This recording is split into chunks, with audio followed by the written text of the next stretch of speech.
Сәлеметсіңдер ме балалар? Менің каналыма тіркелуді ұмытпаңдар. Бүгін біз 2-ші сынып қазақ тілі 105-ші сабақ етістік тақырыбында сабақ өтетін боламыз. Мәтіндегі етістіктерді табамын, дереккөздерден қажетті мәліметті іздеймін. Бүгінгі біздің оқу мақсатымыз. Бірінші жаттығу. Суреттерге қара. Бұл жерде 2 сурет беріліпті. Балалар не істеді? Балалардың іс-қимылын білдіретін сөздерді ата деді. Бірінші суретке қарайықшы. Балалар көшет отырғызып жатыр, су құйып жатыр және күрекпен жер қазған.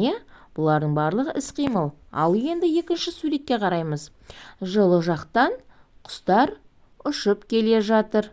Балалар құс ұясын ағашқа іліп жатыр.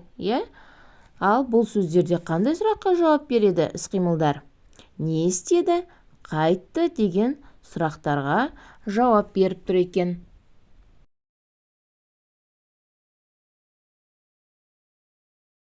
Бізге мынадай тапсырма беріліпті. Өзіңе ұнаған сурет бойынша мәтін құрастырып жаз.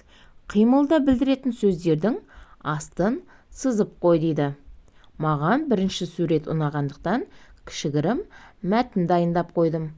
Көктем мезгілі басталып, Айым, Назым және Нұрали көшет отырғызды.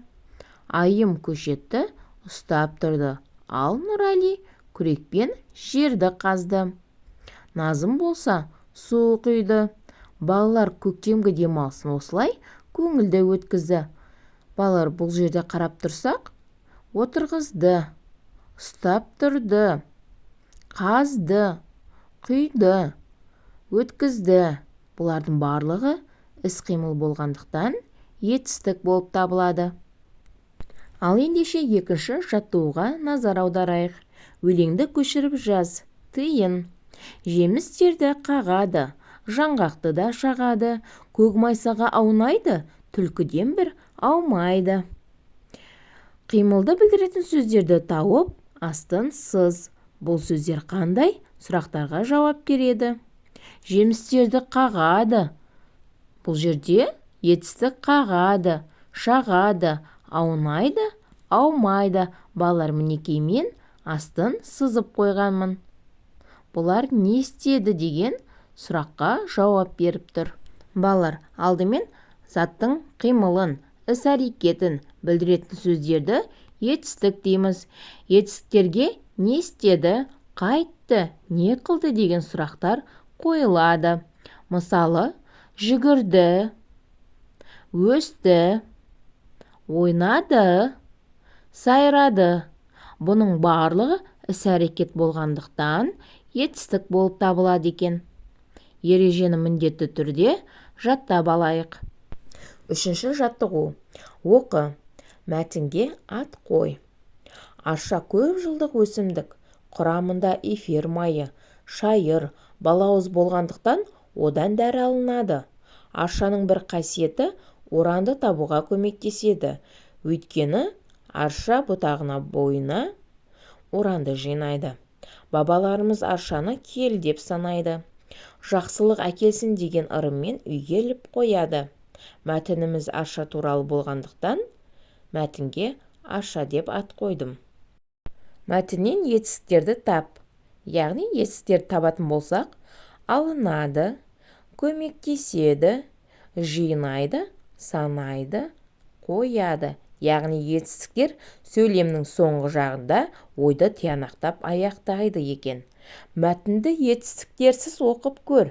Ал енді оқып көрейік. Құрамында эфир майы, шайыр, балауыз болғандықтан одан дәрі. Ал етістікті алып тастадық. Сөзіміз аяқталмай мәнсіз болып қалды. Ал келесісі. Аршаның бір қасиеті оранды табуға. Етістікті алып тастадық. Яғни біздің ойымыз аяқталмай қалды. Етістік міндетті түрде біздің ойымызды, сөйлемді, мәтінді аяқтау үшін керек екен. Төртінші жаттығу. Көп нүктенің орнына тиісті етістіктерді қойып, сөйлем құрап жаз.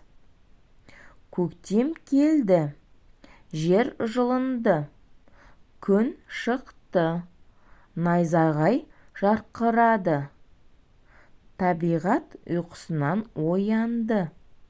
Құстар жылы жақтан ұшып келді. Яғни балалар, бұл жерде біз сөйлемді ойымызды аяқтау үшін етістік қолдандық. Бүгінгі сабағымыз осымен аяқталды. Келесі сабақта кездескенше сау бол. Міндетті түрде менің каналыма тіркелуді ұмытпа.